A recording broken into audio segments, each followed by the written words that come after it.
Hello, everyone, and welcome to the Dynasty Gambit.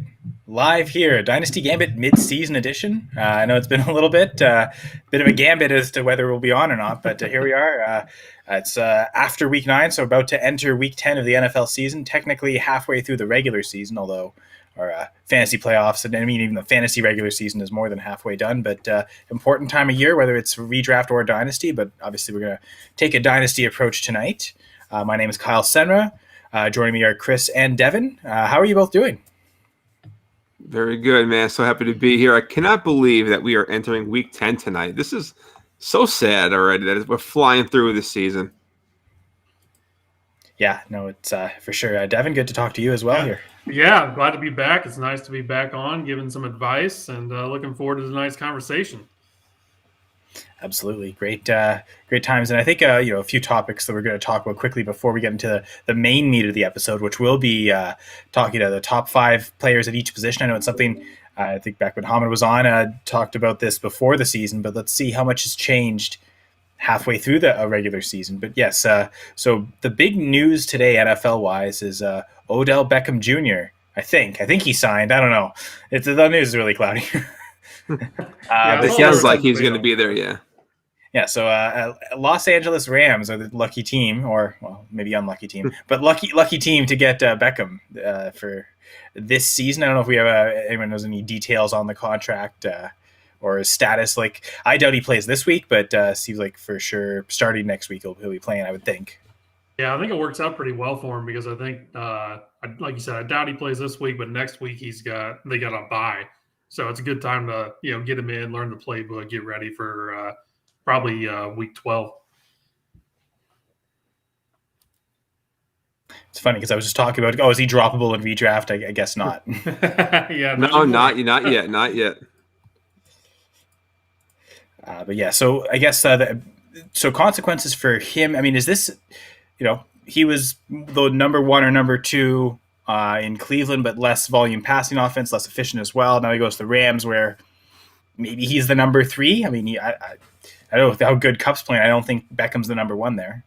No, I think Beckham is the 3, maybe even the 4 behind Higbee. I don't really know. I'm very curious to see how this all plays out and how they're going to use them. But yeah, definitely Cooper Kupp is not losing anything really. But this doesn't really help anybody though. That helps Stafford. Well, yeah. Besides him, he's another weapon. Like he needs another one, but he's still a solid QB1. Yeah, I agree. It's going to be I think it's mostly going to be Kupp. He's averaged like a 32% target share this season so far. It's absolutely crazy. So I don't think that's really going to hurt him. I mean, he has a clear rapport with Stafford, and if anything, like they said, even if he comes sorry, Devin. No, go ahead. But even if he goes under 30%, like if let's say he goes to like 29%, that's still amazing, and like we don't mind that too much. Yeah, exactly. Yeah, I was going to say, I think 32 is kind of hard to sustain. I mean, he's done it through halfway through the season, but adding Odell Beckham, obviously, that's almost impossible, I think. Yeah, and you got to keep him happy because you can see what you do or what happens when you don't. So Stafford needs to get him the ball. Yeah. Yeah, you're going to say winning solves everything, but I mean, the Browns made the playoffs last year. And I guess maybe they're not winning enough for Beckham's high standards. He wanted to go to a contender, but I mean, he just left one. I know they had a rough beginning of this season. I mean, Chubb is in and out of the lineup. Kareem Hunt is out. Baker hasn't looked the same, but Baker hasn't looked the same with Odell. So he left. I think he made the Browns more of a contender again, but we'll see what happens. Man, see how this plays. I mean, the Rams didn't need him. I don't really get the move for the Rams. It can only hurt you, I think. But are they? I guess they're that arrogant that they think. Like that's like they can survive this. We're the Rams. Like we're so good that like, and McVay feels like he's that good of a coach that he won't lose the locker room even if Beckham does cause drama. Sure hope not. I mean, I know a lot of guys there. I mean, Ramsey's really excited he's coming. He's been getting a pretty big welcome, and it could be one of those things too where the other 2 teams he was interested in from other reports were Green Bay and Seattle, and maybe they just rather have him on their team rather than see him go to one of them, That too. And the Packers reports kind of like, I don't know, they were kind of weird. Like Odell wanted to go there, but I couldn't see how, if it was interest on both sides. Like, I think the Packers were like, we're good. We don't add help for Aaron Rodgers, so we don't need you. Yeah, they only offered him the veteran minimum, which I think is a Yeah. little over $1 million, and prorated this far into the season, he wasn't going to be making much going there. So I think it was more of an attempt to be like, oh, look, we tried, but they really didn't. Yeah. You know what I mean? They're not trying. To be fair, I mean, we've already seen it. This will be the third time, well, at least like the third time the Packers are interested in like veteran, big name players getting released mid-season, and they managed to get Jalen Smith and Whitney Merciless at those veteran minimums. So they're thinking, yeah, clearly, if people want to come play with us, they'll take the vet minimum, and if they don't, then I guess they don't want to play with us bad enough. I think that's the kind of mentality I think the Packers are taking, which that in itself can be pretty arrogant. There's a lot of arrogance around the NFL. There's no shortage, that's for sure. Yeah, two different ends of the spectrum there. You got the Rams just going all in, acquiring every single person they can, and then you got the Packers that are like, meh, you can come if you want, I guess we'll see. I know those two teams will play each other, so I guess Beckham can have a little bit of revenge. I think that's Week 12 game, so like if that's his first game there, maybe that's the best way to stick it to the Packers. So, oh, there you go. I look forward to that. So I guess Beckham's dynasty value at this point. What were we thinking anyway? Like, does this change it much off of what his value was, say, 2 weeks ago?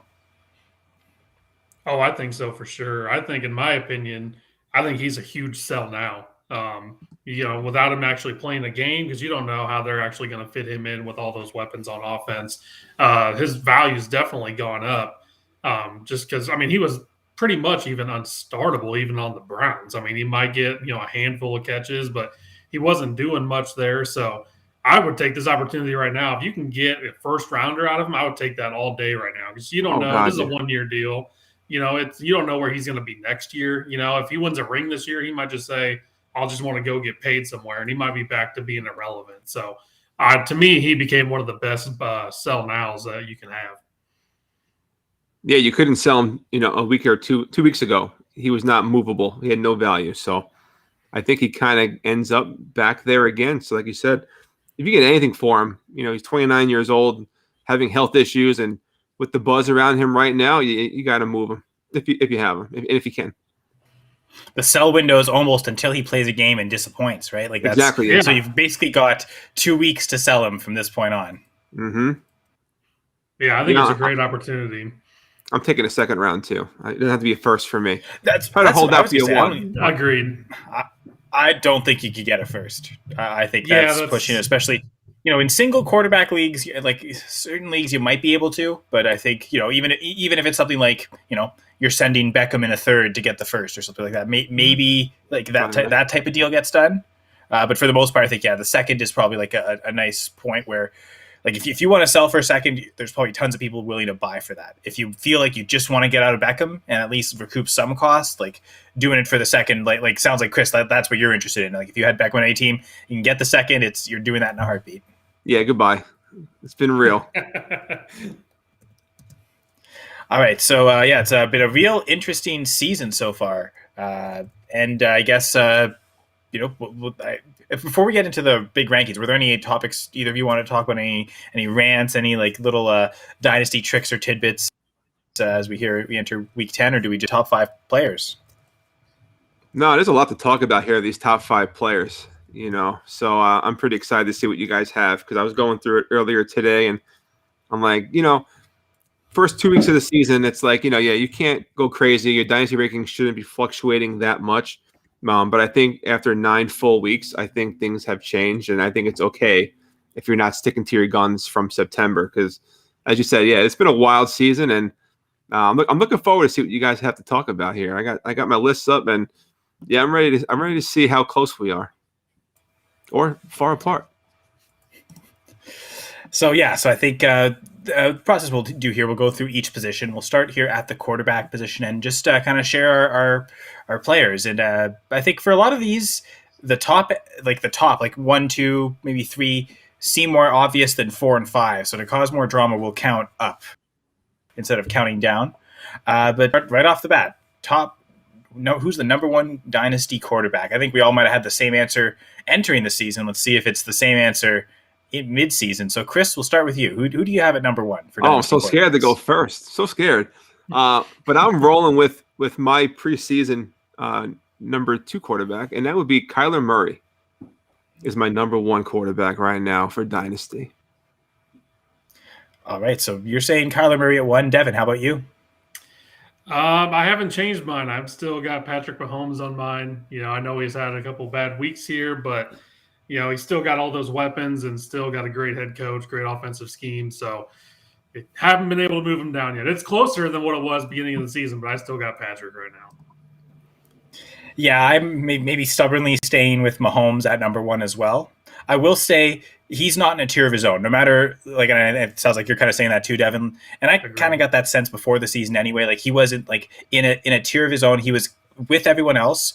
To be fair, before this kind of stinker stretch he's gone through, I think it was after week 4 or 5, he was the QB1 in points per game. So he's like, we've seen it this season. He's capable of putting up that production, just going through a bit of a lull right now. But I also think, the people right behind him also going through bits of lulls or injured. There's really only one guy that's in the top 5 that's really been consistent every week, and maybe he should be the number 1, but I don't. I have Mahomes still at 1. So Chris, do you want to give your reasoning why you have Kyler at 1 over Mahomes? So I had them 1 and 2 before the season, and like you said, I didn't think Mahomes was in a league of his own. I think consistency-wise, I think he is, but I just thought there were some guys closing the gap. Kelsey has not been himself this season.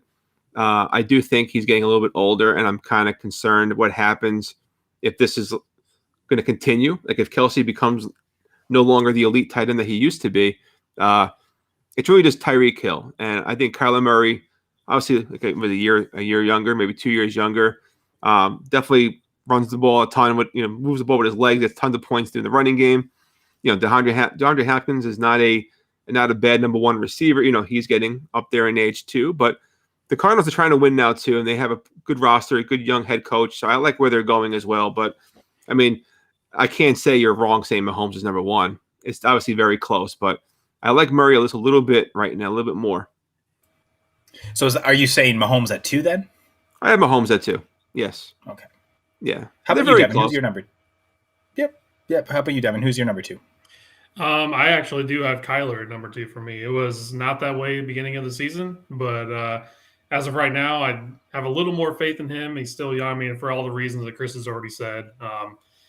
Great player, electric, makes a lot of plays. So to me, he's still young enough. He's right there, real close to Patrick.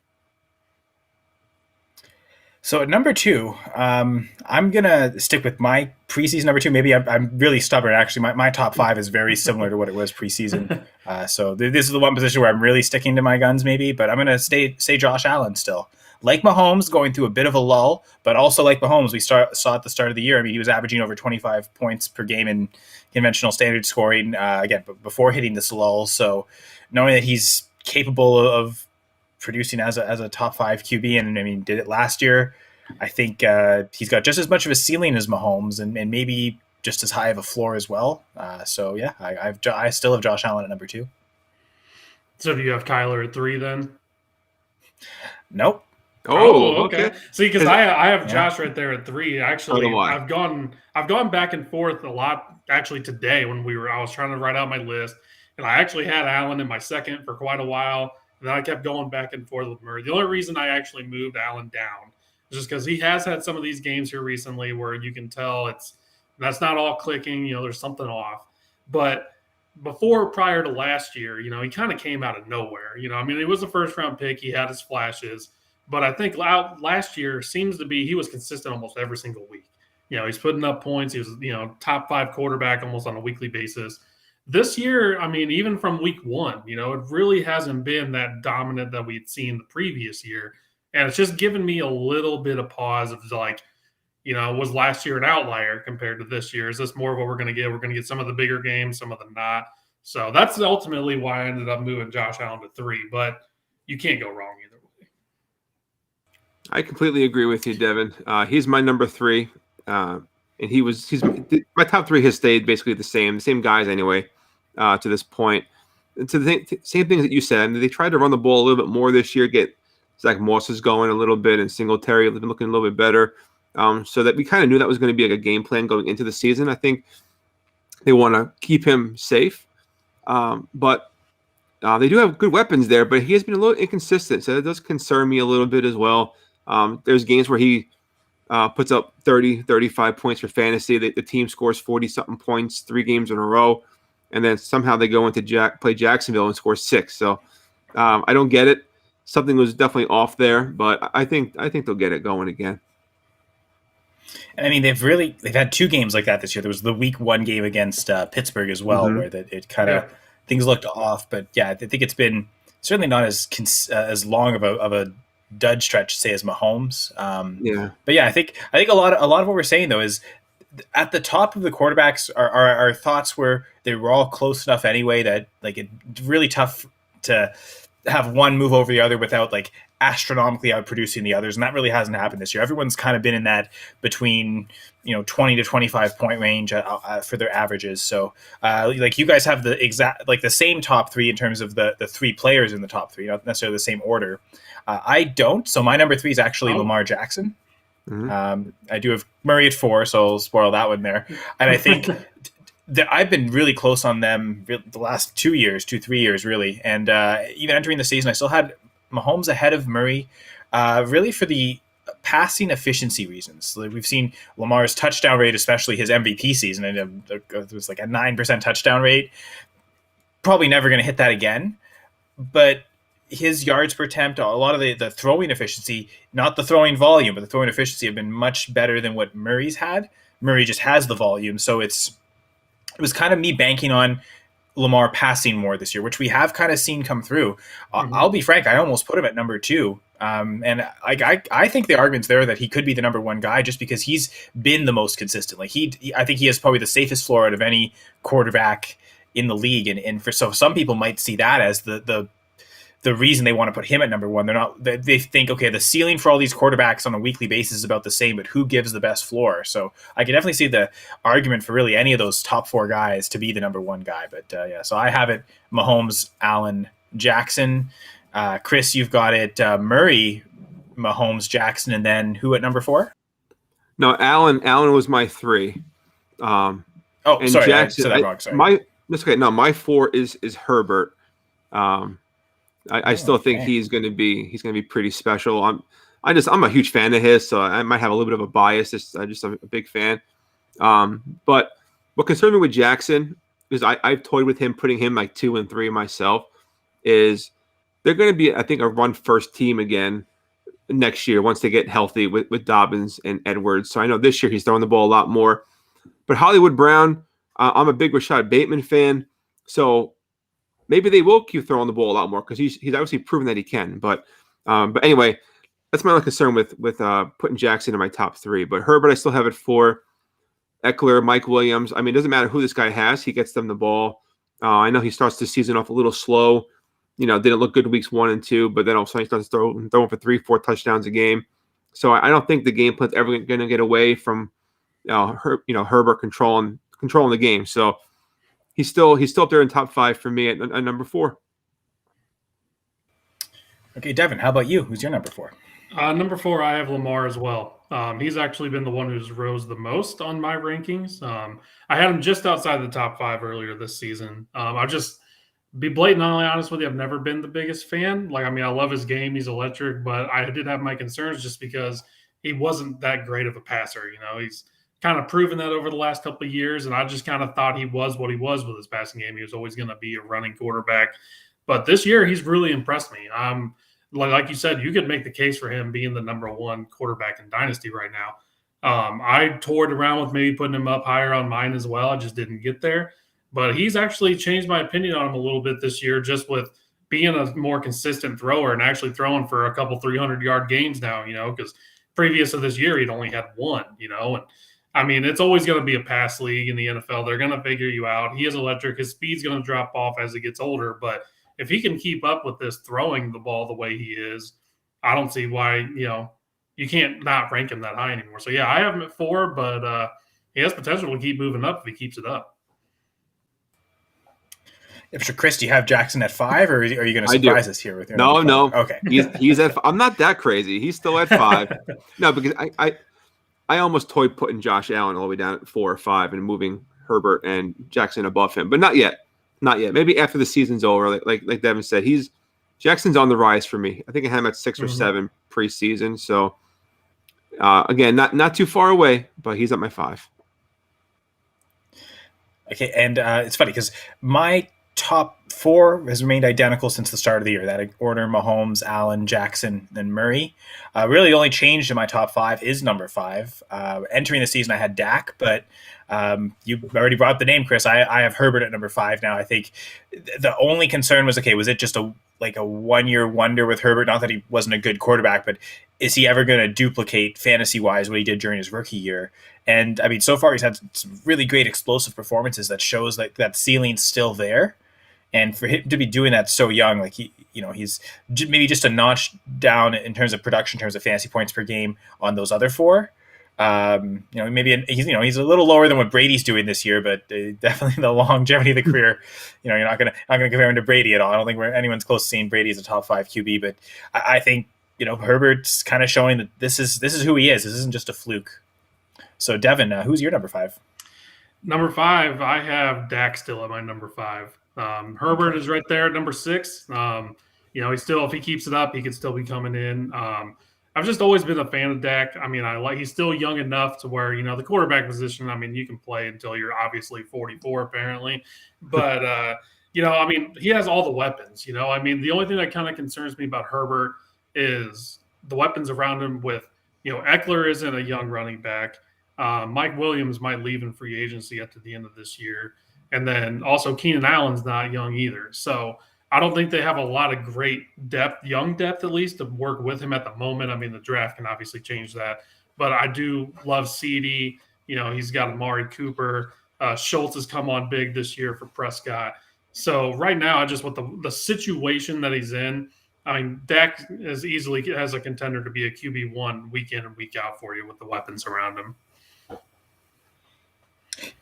So Chris, would you have Dak at number 6? I know we're doing the top 5 here, but I think I think the point is that's the top 6 in Dynasty, and I feel like that was kind of the way it was in drafts. Like startups this year, those were the first 6 going. If it was a super flex startup, usually all 6 of those were going in the first round. And I think that tier is that is where the tier break is for me. Like that's my top tier is 6 guys deep, which is again why I don't think the smart play would have been trading Mahomes to get any of those other guys plus a first. Like you probably could have easily gotten, especially with Dak gotten hurt, you probably could have gotten maybe a first and another starter and Dak to get Mahomes if you'd done that trade in March when everyone was still kind of concerned with Dak.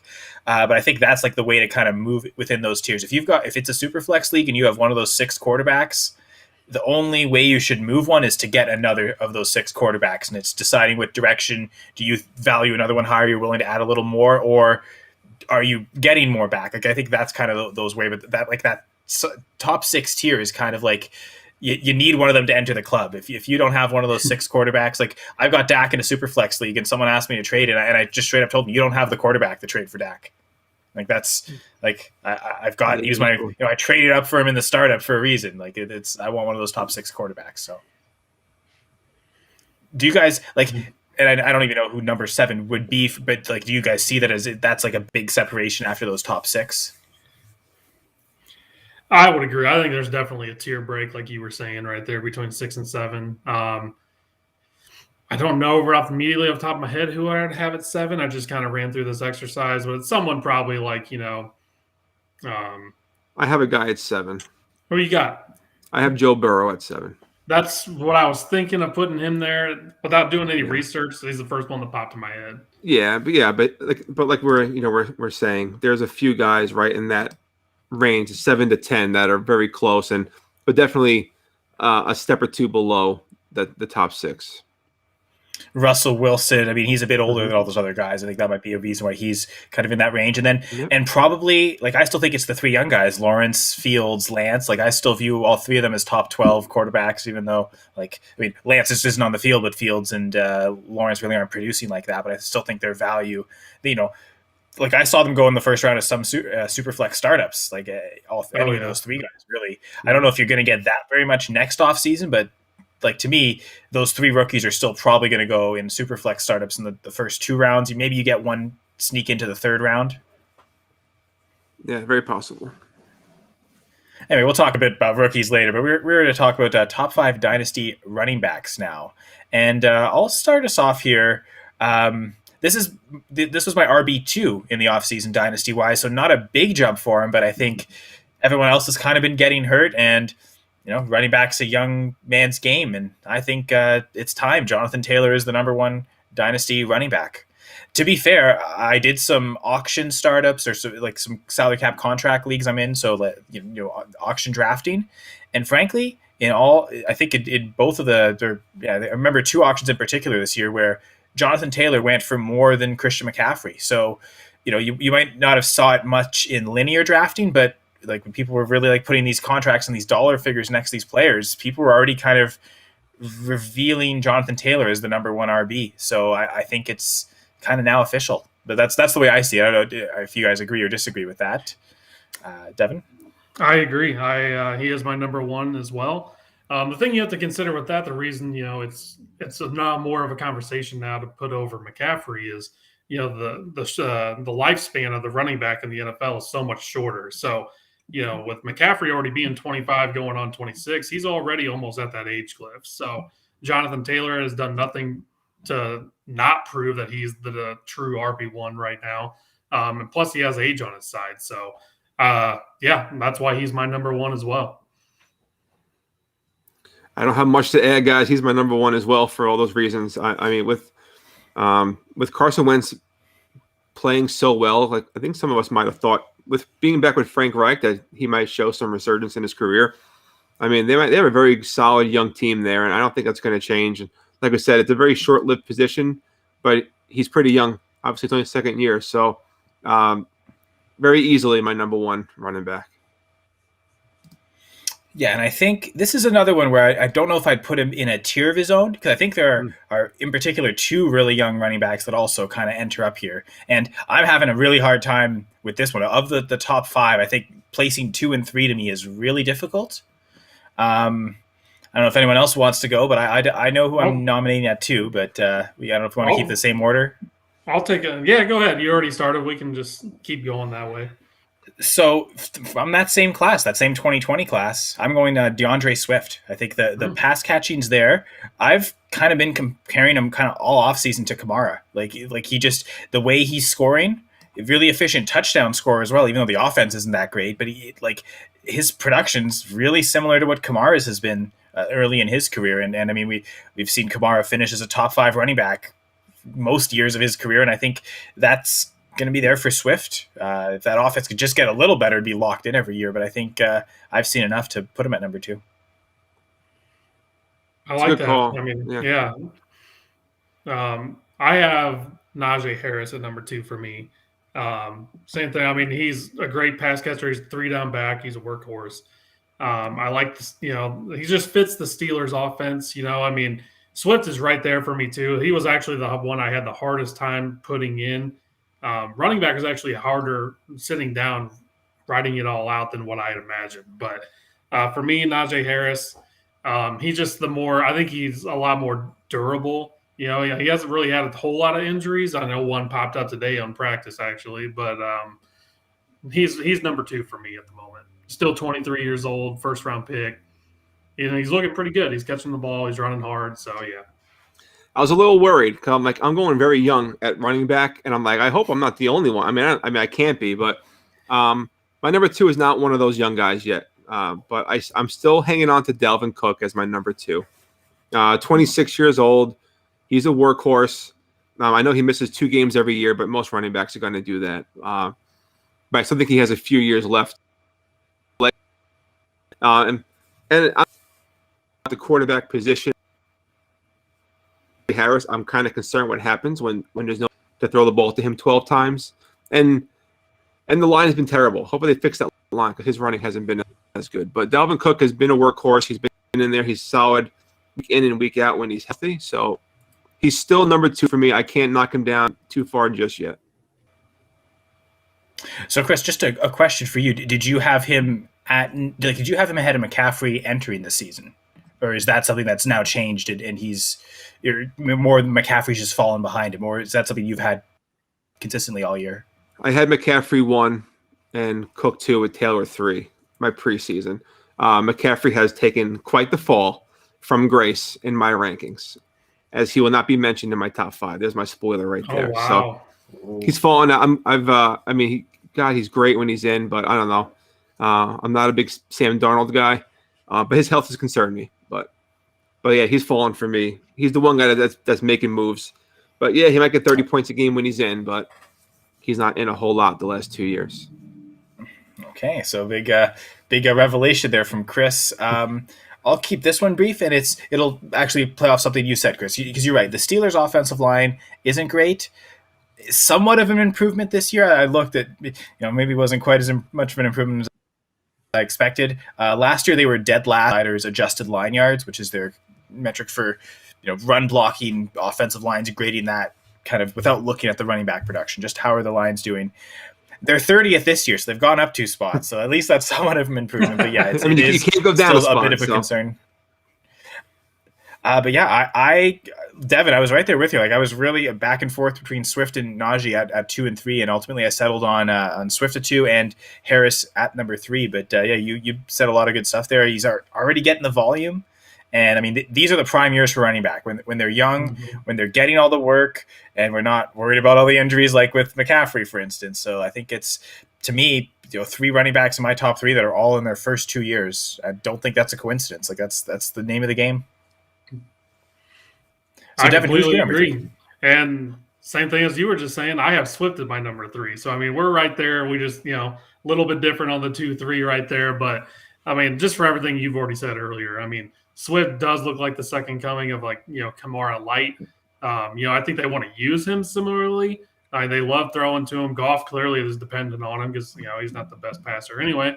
But, yeah, I mean, I don't think you can – the name of the game, like you said, for running backs is young. You know what I mean? I mean, the elite guys, the CMCs, Dalvin Cooks of the world, they're always going to hold their value. But when you're talking at who is the highest, like if I'm trading for someone, I'm going to trade the most going for a 21, 22-year-old running back compared to a 25, 26-year-old. So that's why I have him there at 3. So that's how I have him slotted. All right, Chris, who's your number 3? Swift is my 3 as well.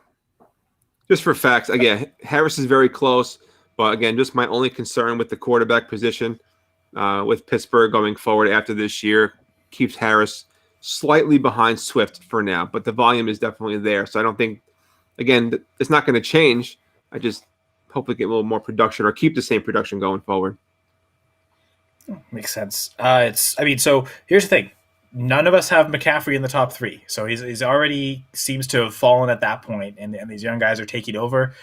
I won't keep the fall going anymore because I still have McCaffrey in the top 5. I have him here at number 4. Part of it is, as much as Cook has played, he's also disappointed. Like he's not been scoring the touchdowns, especially this year. So production wise, it's not like. So to me, I don't think Cook leapfrogged McCaffrey. Kamara's actually done pretty well this year in spite of all the QB change around. So that might have been someone where I might have considered that. But ultimately, I think like last week, McCaffrey, like that offense did horrible. They scored 6 points. They really couldn't get anything done. And he still had 100 yards from scrimmage and was still a really viable fantasy player. I believe he finished as top 15 back, didn't score a touchdown. And it just kind of, that shows the power of what he has production-wise. And I think, yeah, the injuries are a concern. They're a concern for a lot of running backs, though. And I think I'll still keep riding that production for now. So he's at my number 4. Devin, who's your 4? I have CMC at 4 as well. So we're in a complete agreement on that. I won't spend a whole lot of time on that. But, yeah, I mean, just like you said, I mean, he's fallen the most. I mean, out of the top, in my top 5, he was my preseason number 1. But I mean, he still is 25. It's not like he's 28, anything like that. He's got a few good years left. And when he does play, like Chris was saying earlier, I mean, he's dominant. He's had a little trouble staying healthy, but I mean, if I'm going after a back, you have to try to go for him. So I'm still on the CMC train, and he is number 4 for me as well. All right, Chris, how about your number 4? Just to defend my Dalvin Cook number 2 pick, I know he only gets 2 touchdowns this year on the ground, but I mean, he's probably going to end up 1,300 yards or so. And if he doesn't, that's usually going to translate to about 8 or 9 touchdowns at least. So Right now, the touchdown regression is a little bit too extreme for me, so I think that will fix itself at some point. But number 4 for me is Najee Harris. I do have him there right behind DeAndre Swift, like you guys do, just a little further behind you guys. All right, so now number 5. I don't know how much of a surprise this one will be. I'm putting Nick Chubb. I think he's just a little bit younger. Oh, maybe not so much of a surprise for Devin. Just a little bit younger than guys like Zeke and Cook and Kamara. So sorry, Chris, for me to take Cook all the way out of my top 5. That's okay. But yeah, I think Chubb. I mean, Chubb has been producing. He was a top 12 back last year, even with Kareem Hunt. At some point, if ever those two are separate, I think both of them could really even elevate their games further. And I think with Chubb, I mean, it's the floor isn't the greatest in that he doesn't catch a lot of passes, but he also showed it like just last week. You know, he could string together a long touchdown run easily, and just it seems like he just accumulate yards constantly. So he almost has like most of the guys that catch 0 passes have 0 floor because if they get stuffed and only get like 40 yards, there's 4 points. But it seems like that's never the case with him. He'll at least be pivoting around that 100-yard mark almost every game. So like he can at least drag it close to double-digit points, even if he doesn't score or doesn't catch passes. And I think the ceiling's definitely there as much as those other guys. And again, just a little bit younger. I know. I guess he did just sign an extension, so I guess he's technically not on his rookie contract anymore. But I still feel pretty confident with him in my top 5. So Devin, is it Chubb as well? It's Chubb for me as well. That's I mean, you hit the nail on the head. I mean, he's still 25. He is getting ready to go into his second contract, but to me, I even feel like, they haven't truly unleashed Nick Chubb, if you will. I mean, a lot of times he's only getting 13, 14 carries a game, and he's already, going over 100 yards doing that. I think if they truly leaned on him, he would be, putting up insane numbers. But with the touches he does get, he still puts up crazy numbers. And, like you said, he's doing that even with Kareem Hunt there still right behind him. I know he's hurt right now, but yeah, Chubb, he's still 25. I mean, he's a dominant back. I think actually the way they're handling him, giving him some limited carries, 13, 14 a week, somewhere in there, they're actually helping out his longevity of his career. I think they want to maximize their value on that contract. So, I mean, I think it was only a 3-year deal, if I remember correctly. But, it's still – that's right when they drop off. So I think they're doing everything they can to make sure he's still going to last that whole time and still be pretty dominant. So, yeah, I'm in complete agreement. I have Nick Chubb at 5.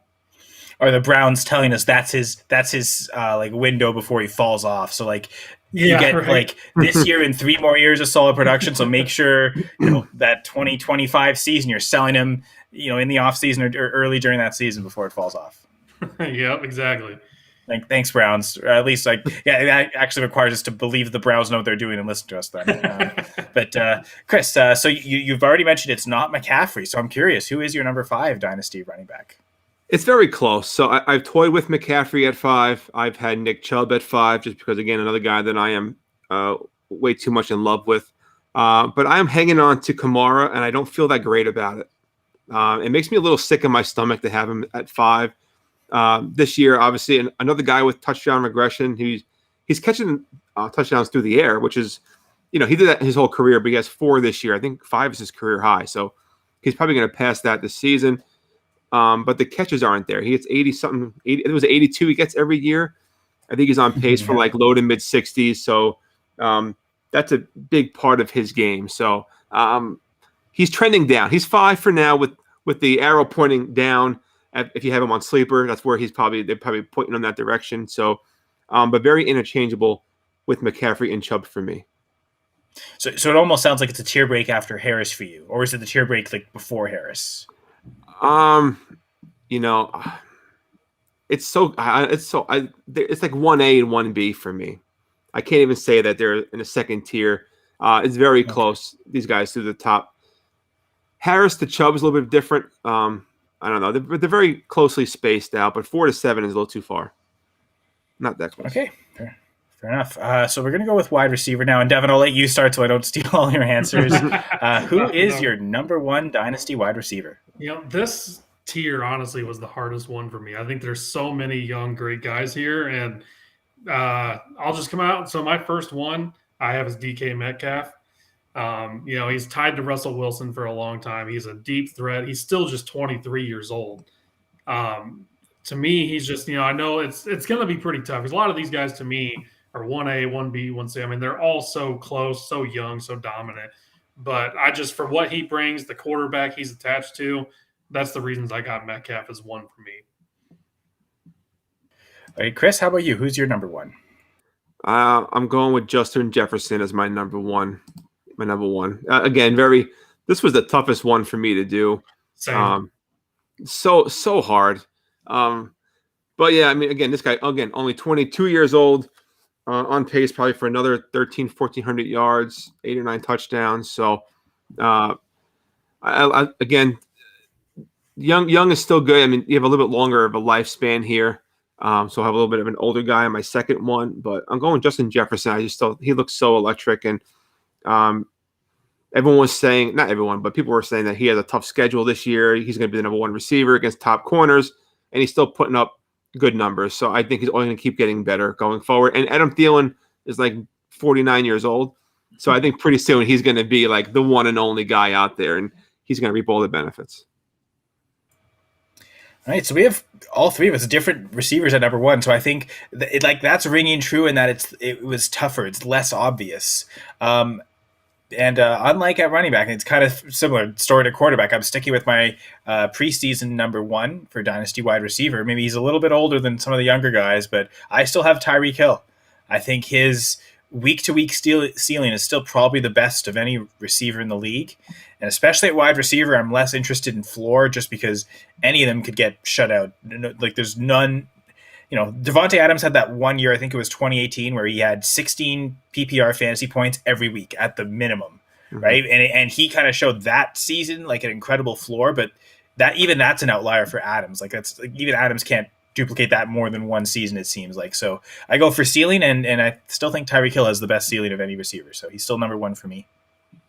He's my number two, so I'll just jump right in there. Okay, yeah. If we get back to Devin, just so you know, I mean, he's my number two, and very easily. I think I have 7 guys in my top tier. We'll just so we know, but right. Again, but Tyreek Hill is number 2 for me, attached to Pat Mahomes, who is, our consensus top 3 quarterback easily for Dynasty. So easy spot keeping him up there too. All right, so he is in my top 5. I don't have him at 2, but for my number 2, I have AJ Brown.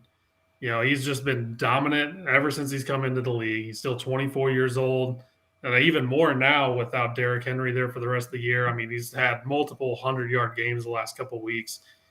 He's just one of my favorite players to watch too, and not that has a lot to do with my rankings, but I do root for him. I like him, so I have him right there. Like I said, he's got age on his side, and he's just dominant. I mean, he goes up and gets the ball with authority. He's fast. He just has everything you're looking for in a number 1 receiver. And so, I thought for the receivers, part of the reason it was so difficult, I'm gonna keep Hill at number 1. No one's really made me come off of that, but 2 through 5, I'm still not even really sure, so I'm kind of figuring it out. But I don't know, this isn't totally influenced by this, but I agree with you, Devin. I also have AJ Brown at number 2. I think it's something I'm going to repeat later when we talk about tight ends, but he's got the ability to put up massive yardage on little volume. He's got incredible yards after the catch ability. He might be the best receiver in the league at that. And, the touchdowns are there. Very clearly the alpha on his team, at least from a passing game perspective. Obviously when Henry's healthy, that's a little different story, but I just think, the sky's really the limit for Brown, and he's tied to a pretty good quarterback. And I think most of these guys are at the top. I think everyone in my top 5 really are tied to elite quarterback or close to elite quarterback play, and I think that's really key. So, yeah, Brown at number 2. Want to go back to Devin for number 3? All right, for my number 3, I have Justin Jefferson here. Still, like you said, 22 years old. I know we've already talked a little bit about him, but yeah, I mean, the sky's the limit for him as well. I mean, he's dominant. A lot when he came in, he had a lot of experience from college at LSU in the slot, and people weren't exactly sure if he could, even play on the outside. And he's done nothing but impress on the outside since he's come in the league. The only thing that gives me a little hesitance is I'm not exactly sure what's going on with Kirk Cousins long term. I mean, they obviously have a great rapport with one another, and I mean, he gets him the ball, but I don't know what their succession plan really looks like at the moment. I know they drafted a kid in the 3rd round this year, but from what I heard, he's not been, too impressive in their practices, and even coming out, I think he kind of had a lower grade. But, as of right now, I mean, he's another just put him in your lineup and don't even think about taking him out. So for me, I got Justin Jefferson at 3.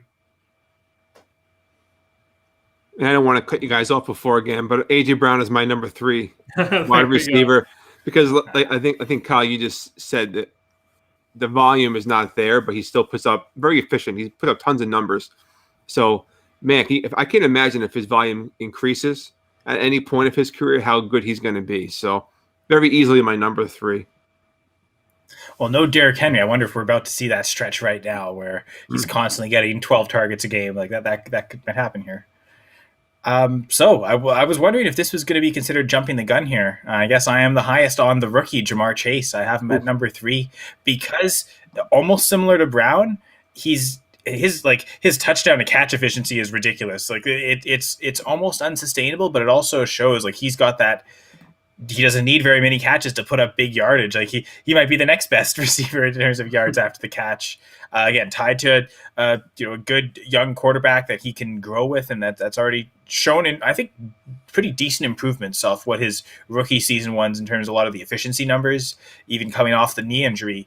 That was a bit of a concern, but I think Burrow's shown enough to step up, and maybe part of that is Jamar Chase getting there. It seems like they've obviously had the chemistry from their time in college, but I'm maybe being aggressive with the rookie and putting him all the way up at number 3 already. No, you're not aggressive. Yeah, you're not being too aggressive because I have him at 4. So Same. I'm right there with you. Yeah. So there we go. See, I mean, he's 21 years old and he's already, setting records for the most receiving yards in a, 8-game span. And, I mean, he looks electric with Burrow. I mean, they didn't miss a beat from their time in college together. And, it's hard not to have him. I mean, I almost considered having him higher, but it's just like, this, like you said, this entire – slate of receivers is just so hard to really, it's all 1A, 1B, 1C at this point. It's really hard to be definitive on who's 2, who's 3, who's 4. But I do have Jamar Chase at 4. He's like pushed Tyler Boyd to non-existence. Yeah. He was like the safety valve that like everyone I think thought Joe Burrow needed to have a guy. But his safety valve is now Jamar Chase 45 yards down the field, Tyler Boyd is just completely not even there, and this guy comes in 21 years old and just said, "This is I'm the alpha here. I think I'm right off the bat." So great connection with Burrow, and man, I'm very excited to see what these two guys can do over the next 10 years of our lives here. That's a good point, Chris. I mean, Boyd went like 2 years ago. He was a volume monster to now he's a touchdown dependent guy, basically. He has a touchdown, so it's bad. It is a PPR machine. Now you can't even hardly start him. I mean, he's just – and they gave him that contract, so it's going to be interesting to see what they do in the offseason because if they're not getting their money's worth out of him, they might try moving him. Mm-hmm. Yeah, so it'll be interesting to see with Tyler Boyd there. But I think, again, whether Boyd's there or not, I think it doesn't affect Jamar Chase status as a top 5 dynasty wide receiver. Yeah, no, clearly not. Yeah. I mean, I'm sure none of us did, but I'm not surprised if some people have him as their number 1 already. I'm not surprised. I will not say you're crazy if you do. Oh yeah, I couldn't. If you said that, I wouldn't. Yeah, I wouldn't try arguing with you about it. Nope. I feel like really like I'm thinking top 6 wide receivers for sure. There's an argument to be made. Any of them could be the number 1 dynasty wide receiver. I feel like I would have seen that. Like, funny, I have Justin Jefferson at 4, and that almost seems low. But yeah, we talked about Brown, Chase, Hill. But yeah, I think just Jefferson's right there. Again, another thing where he doesn't always need the volume as much as a lot of other receivers. I think that's kind of the key thing, right? These receivers that can be so efficient. So even if they have a game where they're only seeing a few targets, they at least give you that floor. So yeah, we're down to number 5 now. So Devin, who's your number 5? All right, number 5. You guys had him a lot higher than I do, but I had Tyreek Hill at number 5. This is it was pretty hard deciding on a number 5. I had a couple other guys in there at different times. I had CD up there. I mean, there's like you said earlier, there's about 7 or 8 before you get to this tier break, for the next tier. So I mean, like for reasons you've already said, I mean Tyreek, he could put up 40 fantasy points any given week. I mean, he's still just 27 years old. He's tied to an elite quarterback. Probably one of the best in the league. So got to have him in your top 5. I don't think you're crazy if you don't. So yeah, for sure. Chris, how about you? Who's at number 5 for you? And I the same top 5, just different order as Devin. But DK Metcalf will round out my top 5. Nothing else you can say besides this guy's young and he just scores touchdowns and he's just a giant out there with boys basically. So easy top 5, but again, could be number 1. Yeah, I'm struggling here at 5. Is it Metcalf? Is it Lamb? I don't really think there's a right or wrong answer. I think I would lean to Metcalf just because, like what we've seen these last couple of weeks, even if Wilson's not there, he's still able to be productive. So I think a bit of quarterback proof in him is kind of leading me to say Metcalf there. But I get it. Like if someone had CeeDee Lamb as their number 1 wide receiver, I wouldn't question it that strongly. Agreed. I guess is Chris is your 6 CD also then? Sure is. Yeah. Sure See, is. so I mean, if we had a top 6, we all got the same players in there. It's just really. I'm kind of surprised. I'm surprised, but I'm not. I mean, quarterback, I'm not surprised because there's only 32 of them, But these guys, they've just set themselves apart from like the rest of the leagues. These guys are good, and you got to grab one of these for sure. And again, thinking about if you're trading receivers away, I know there's so many receivers, but if I'm trading away one of these guys, I want one of those back in return. Agreed. Yeah, that's true too. You kind of it's beyond the production. It's their name. It's their like the leverage you get from them. Like it's just extra value insulated into these top guys beyond just their production. With a lot of these guys too, it's just they're very consistent too. On top of being great, I mean, the next tier down, you get a lot of guys that 1 week they're giving you 5 points, the next week they're giving you 20. Guys like McLaurin or Amari Cooper, stuff like that. That they're not as just locked in, I think, as like what these guys are. All right, so we'll lock into the top 5 dynasty tight ends. So, Chris, who we'll start number 1. Who do you have at the top? All right, I don't think it's that spicy, but I'm going Darren Waller as my number 1 tight end still. I mean, he wasn't there at the beginning of the year, but he's surpassed Kelsey. I mean, what can you say about this guy? I mean, the Raiders have been throwing they haven't used him as much as they were last year, but the tight end's not a very deep position, and he's still the elite one that I want right now. Hey, Devin, who's at the top for you? I have Darren Waller as well, for reasons. He wasn't my number 1 coming into the season, but, he is still 29 years old. He's the focal point of an offense. He's basically a wide receiver 1 on his team. It's with this position, I think we're all going to kind of probably have the same top 5. But, age plays a factor in this for me. I mean, tight ends are already slim pickings, if you will. And at least for as dominant as he is and projected probably 4 or 5 more years of elite level play, to me, it's Darren Waller. Just as a real quick comment, it seems like if you said like the top 10 at each position, it seems like running back is the deepest, where like the guy you have at 10 could easily be in anyone's top 5, but it seems like quarterback, wide receiver, tight end, it really is like 5, 6, and then a big tier break. I think that's really the case at tight end. And there's maybe you could say 7. There's one guy I think in particular that could maybe enter that, but I think it's a very clear 6. And we'll see if our 5 is the same. Speaking of the same, I'm actually keeping my same preseason tight end 1. So really, running back's the only position that's changed. And even then, like part of me wanted to have Taylor at 1. So maybe I've stayed that was true all along. I just didn't want to admit it. But not the name everyone expected. I kind of steadfast on this, and I throughout the whole offseason had George Kittle as my dynasty tight end 1.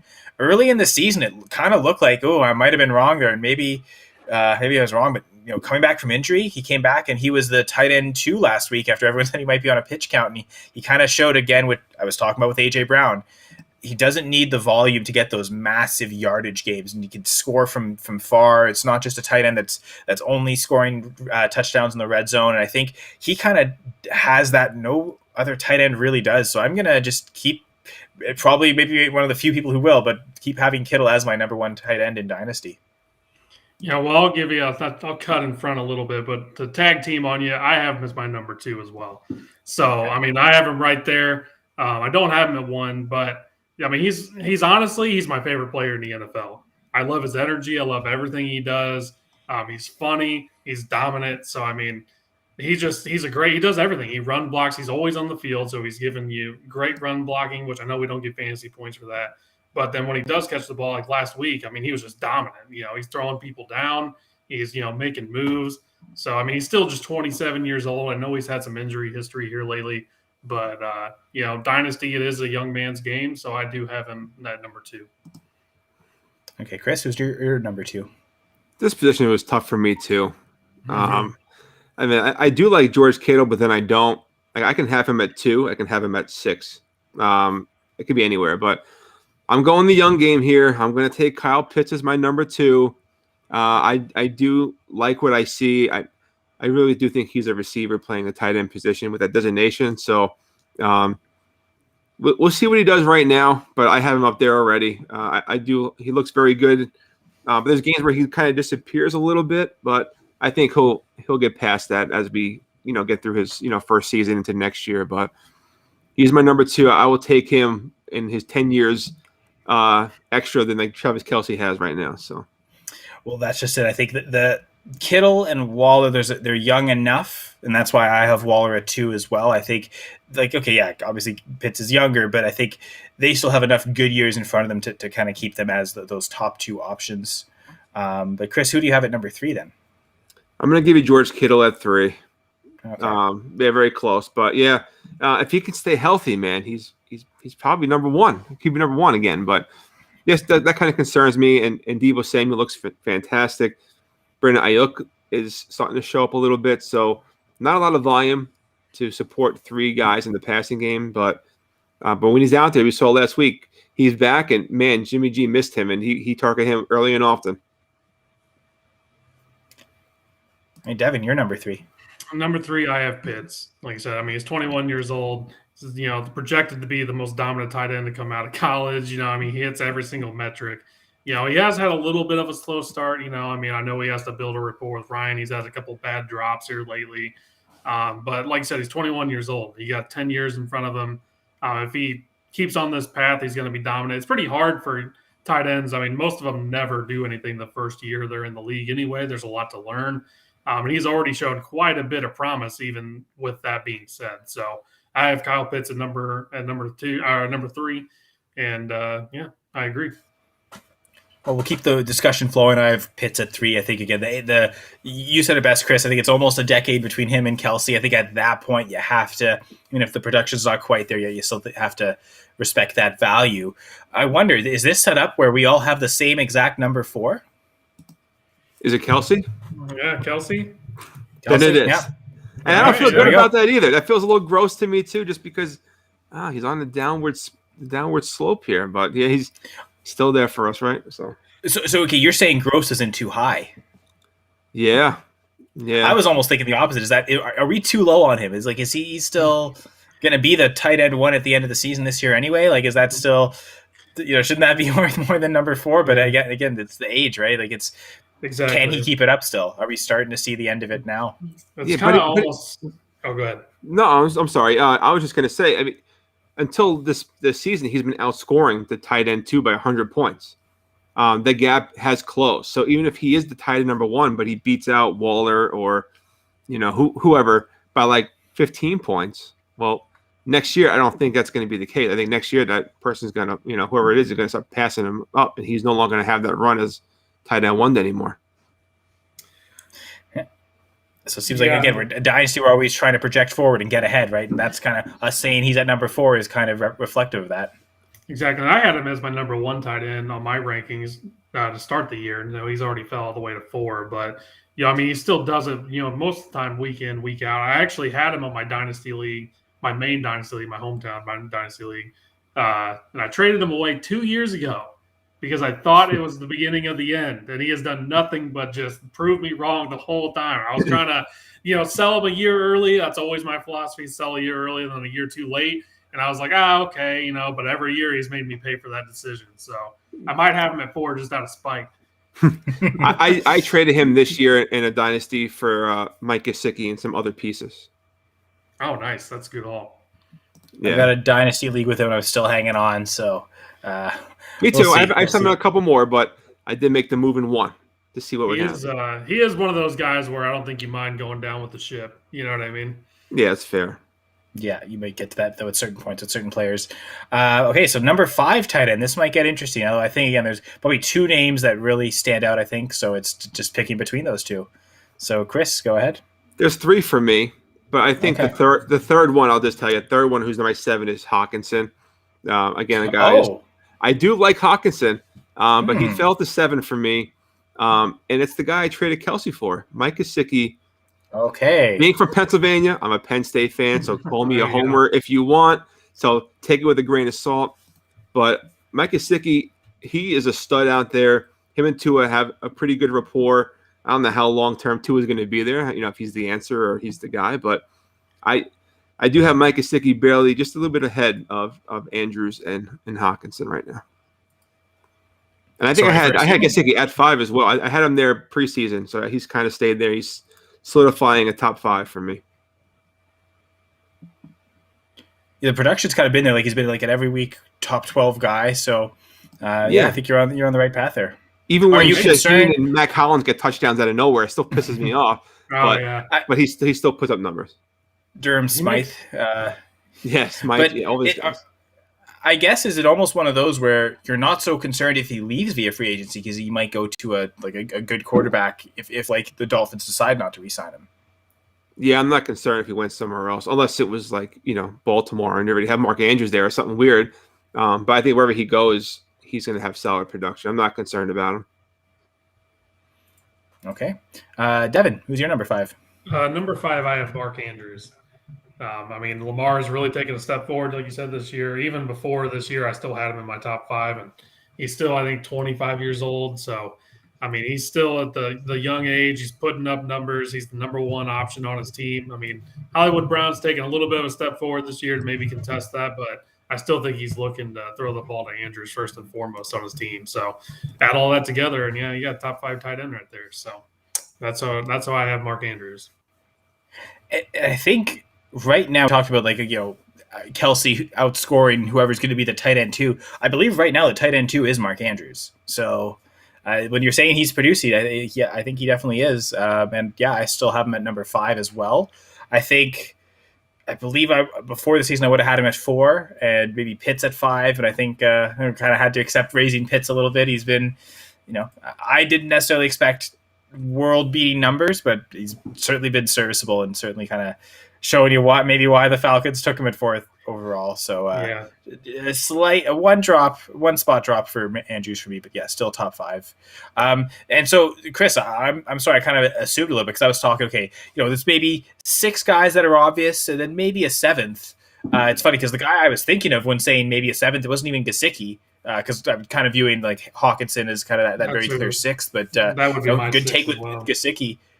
But yeah, I was thinking more Noah Fant if anyone was going to be number 7, not Gesicki. So that's another name there that again, it's tight end seems to be getting just a little bit deeper. The young rookie Pat Freiermuth. Some people are already saying I like him too. He's a top 6 tight end right now in Dynasty value. I'm not ready to say that yet there with him, but top 12 in Dynasty, I think is reasonable to have 2 rookies in there right now, just because both of them have shown something. If Big Ben was like 3 years younger, I could have Freiermuth a lot higher.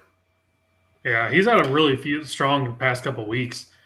He's getting more involved in the offense. I don't know if that's because necessarily a juju going down or what, but last 3 weeks he's really been. He's getting 7 or 8 targets a game, catching 4 or 5 of them, multiple touchdowns. So he's looking really good. I have him on a couple Dynasty leagues. I'm very optimistic about his future. So speaking of rookies, we're going to end the episode talking about the top 5 rookies overall. And I think approaching this from a single quarterback perspective, so we're not going to talk too much about the quarterbacks. I think if we were to talk about Superflex, I would say you probably have 3 quarterbacks in the top 6, if that's the case of rookies. With, again, I've already referenced them, Lawrence, Fields, Lance. I think they're already kind of, even if they're not producing great, their value in Superflex League still holds true to where I think at least 2 of them will be in the top 5. But from a single quarterback perspective, so correct me if I'm wrong, guys, the top 3 are super obvious, right? It's just about what's the order of that top 3, right? Or am I misspeaking here? Chase, Harris, Pitts. That's right? My top 3 in that order, yes. That's okay. I was going to say order. You see, I actually go Harris, Chase, Pitts. I'm the running back guy. I love running backs, and the only rookie draft this year where I had the 101 was a single quarterback, and I chose Harris over Chase. And as good as Chase has been producing, Harris is also producing as like a top. I don't know if he's top 5 running back this year. I think he's definitely top 10, but as we mentioned, his value, he's already valued as a top 5 running back. So I don't know. I think the early production, I think I'd still take the running back. As great as Chase has been, that's maybe my natural disposition to always go with the running back, especially a running back like Harris who gets the volume. So I think that's maybe we're all unanimous on Kelsey as the dynasty tight end 4, and we're all unanimous on Pitts as the rookie tight end 3, or rookie player 3. I think that's so a few unanimous decisions. Mm-hmm. So really 4 and 5 are the tricky ones here. So Devin, who's your rookie number 4? For me, it's Javonta Williams. I can see what he's going to be in the future, and I mean, he just is looking like an all-around back. I was very high on him coming out of college, and as long as we can get Melvin Gordon out of the way, maybe by next year, I think he's just the sky's the limit for him. I mean, he looks dominant. I think he's probably going to be making his way into my top 5 next year if he keeps on this path. He just looks like a great running back. Yeah, coming out of college, he made like everybody miss in college, and even in the NFL, I don't have the percentage in front of me, and I wish I should have looked them up, but he's making people miss at this level already. So Melvin Gordon somehow, he's still producing, so he still obviously has the job there.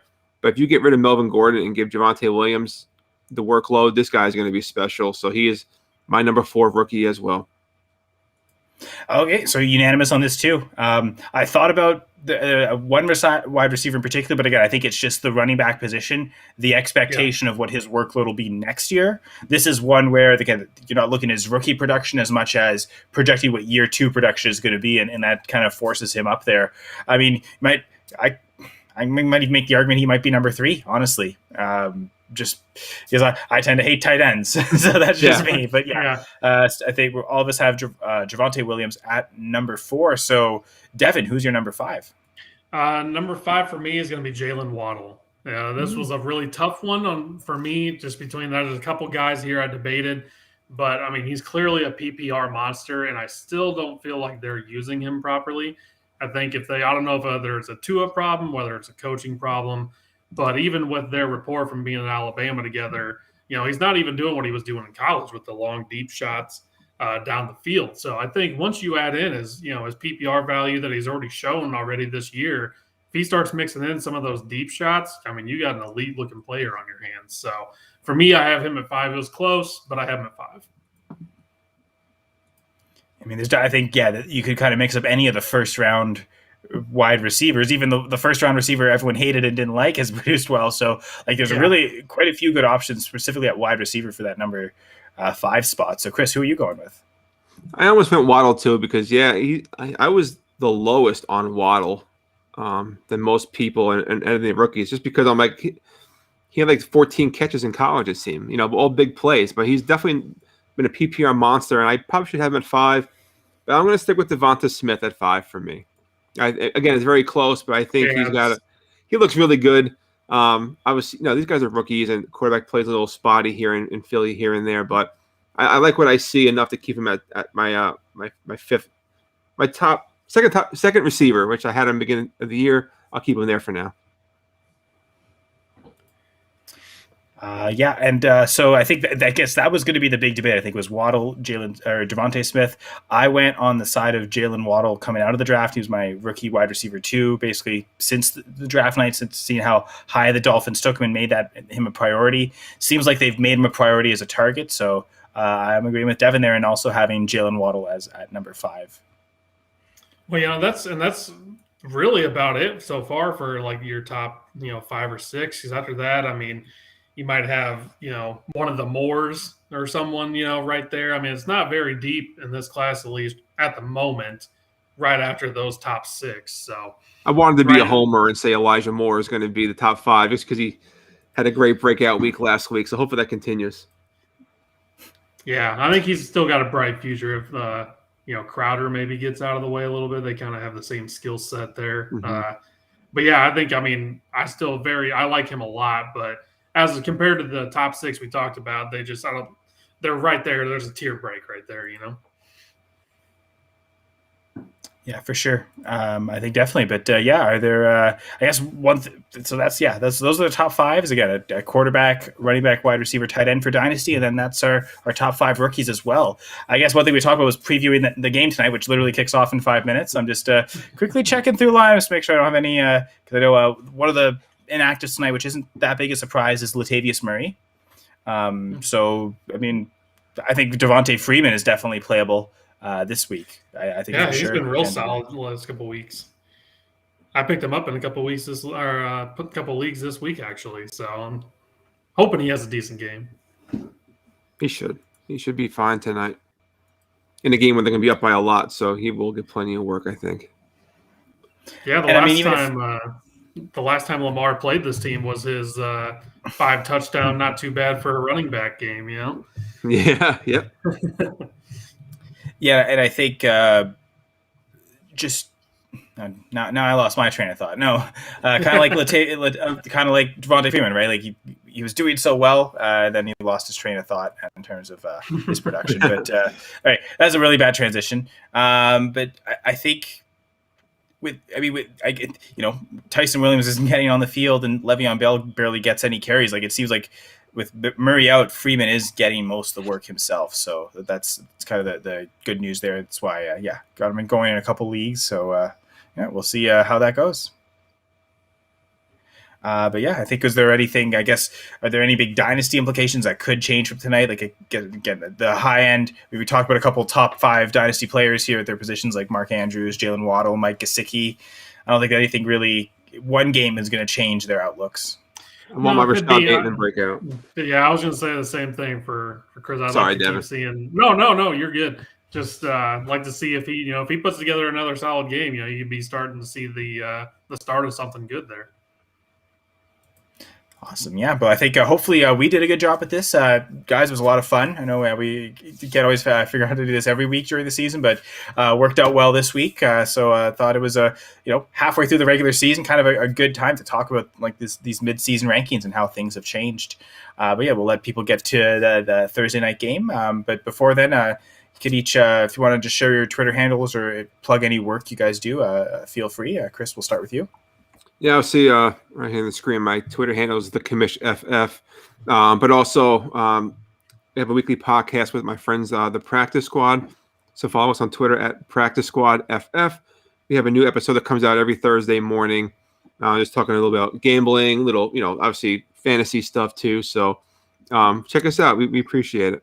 Again, Kyle, Devin's been a real good thing. Glad we got together again tonight. Hopefully we talk soon. But let's watch some football. Definitely. Mine's just my name at Devin Deal. So I'm a pretty big Chicago Bears homer. So if you follow me, you're going to see a lot of Chicago Bears tweets. I was really going through my emotions on Monday. So, I write, for the site. So I'll have a couple articles coming out. But yeah, other than that, just follow me on there. If it makes you feel any better, I know we didn't actually rank the rookie quarterbacks. If I had to pick one, I'd probably pick Fields as the number one rookie quarterback. So he's looking better. I'm giving me a little. It's a total crap show around him, if you will. So hopefully going forward it's going to be a little better. But he's at least showing the flashes that Trubisky never did. So I'm pretty content right now. So I'm pretty happy. He was the QB5 1 week. I think it was week 8, week 7 maybe.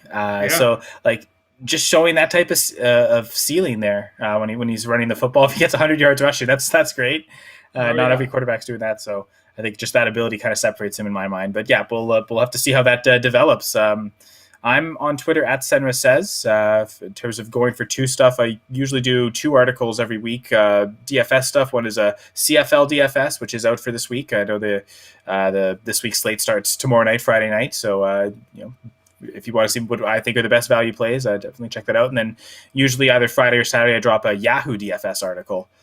So kind of, again, lots of great content on Going for Two. It's a good DFS place for a lot of people, not just me. A lot of great articles and podcasts there. But again, check out everything on the Going for Two Live network on Twitter at Going for Two Live. There's shows basically every night of the week. This week with us here on Thursday, we will have a show every night this week. So I'll constantly be checking out the Going for Two network and all the great content that's there. Again, it looks like it's game lock just about to start. So I hope everyone enjoys the Thursday night games. And again, on behalf of Chris and Devin, thank you everyone for watching the Dynasty Gambit.